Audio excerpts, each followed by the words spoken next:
Weekend నెమళ్లు హాయిగా walking చేస్తున్నాయి.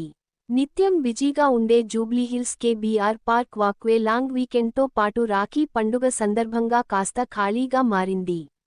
దీంతో కేబీఆర్ పార్కులోని ఒక నెమలి ఇలా స్వేచ్ఛగా బయటకు వచ్చి జీహెచ్ఎంసీ వాక్వేలో చక్కర్లు కొడుతూ వీడియోకు చిక్కింది.